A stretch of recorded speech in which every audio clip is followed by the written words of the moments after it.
Jésus explique le sang expiatoire. 18 décembre 2015.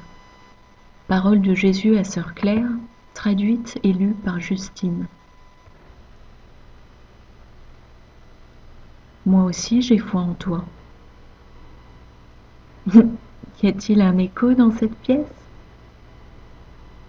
Non, mais il y a des anges. Je suis là, Seigneur. Moi aussi je suis là, ma chérie. As-tu un message pour notre audience affamée? Oui, j'en ai un. Super. J'ai foi en toi, Jésus. Waouh!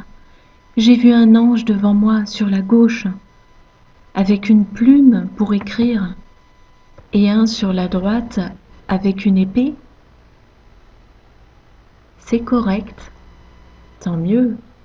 Ta foi t'a ouvert les yeux. Il protège notre conversation.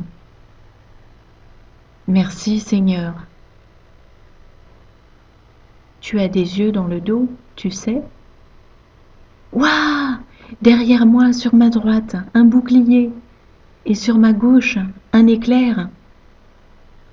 Gagné. Il protège tes arrières. Quand il a dit ça, ils se sont tournés vers l'extérieur, et l'ange avec la plume et celui avec l'épée sont toujours face à moi. Ce dernier a touché ma tête avec l'épée. Waouh, l'épée de l'esprit! Celui avec la plume me l'a donnée. Comme ils sont beaux! Merci mes anges. Cela me fait de la peine que tu ne crois pas que tu es aimé et pardonné. Supporte simplement cette épreuve comme une offrande pour ceux qui ne m'entendent jamais et ne me voient jamais et n'ont jamais cru en moi. C'est pour le salut des âmes qui vont bientôt mourir que tu portes ce fardeau. Le temps presse. Je te donnerai du répit, mais pour l'instant, supporte ce fardeau avec le sourire, sachant que je suis très satisfait de toi. Je veux juste revoir ton soleil briller.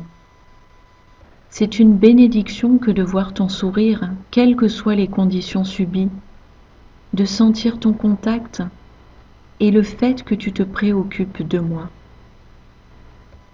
Sache aussi, ma chérie, que je souffre beaucoup plus maintenant que tu ne peux l'imaginer, à cause de ceux que je risque de ne jamais avoir avec moi.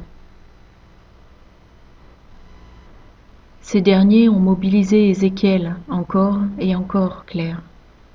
Sois patiente avec lui. Je comprends sa peine. Après tout, si tu étais à sa place, tu souffrirais aussi. Je suis désolée, Seigneur. Oui, j'ai un message. Tenez ferme dans la tempête. Ne soyez pas distraits par le vent hurlant, les volets qui claquent, la maison qui grince. Je ne permettrai pas que vous souffriez au-delà de la résistance dont je vous ai fait grâce. Lorsque vous ne pourrez plus tenir, je vous relèverai dans mes bras et vous porterai le reste du chemin. Satan voudrait tant vous décourager, vous murmurant que vous ne pouvez pas y arriver. C'est un mensonge. Vous pouvez certainement le faire, car ma puissance est amplifiée et adaptée à votre faiblesse. Je ne vous ai pas abandonné. Je ne suis pas en train de vous châtier. Je suis extrêmement avide d'offrandes d'amour, d'offrandes de jeûne, et j'ai désespérément besoin de ceux qui voudraient suivre les traces de Simon de Cyrène, portant la croix tout le chemin jusqu'au sommet de la colline. Ceux d'entre vous qui ont porté ma croix seront récompensés au-delà de ce que votre imagination peut comprendre, avec la douceur de ma présence. Ceux d'entre vous qui demandent mon aide en réclamant plus de force pour la porter, recevront plus de force. Ceux d'entre vous qui m'appellent à l'aide et réclament un répit, je comprends et je vous consolerai. Il suffit de faire de votre mieux, et de là, je prendrai le relais. Je suis désolée, mais c'est une loi spirituelle. La souffrance et les sacrifices doivent accompagner vos prières et les miennes pour ceux qui sont perdus. Il y a une dynamique que je vais bientôt vous expliquer plus en profondeur. Oh Seigneur, j'adorerais que tu le fasses, et Carole aussi. Elle cherche justement à comprendre ces choses-là. Tout ce qui sort du Père est vie, et la vie est dans le sang. Le sang représente la vie de la créature, et donc ce qui est donné.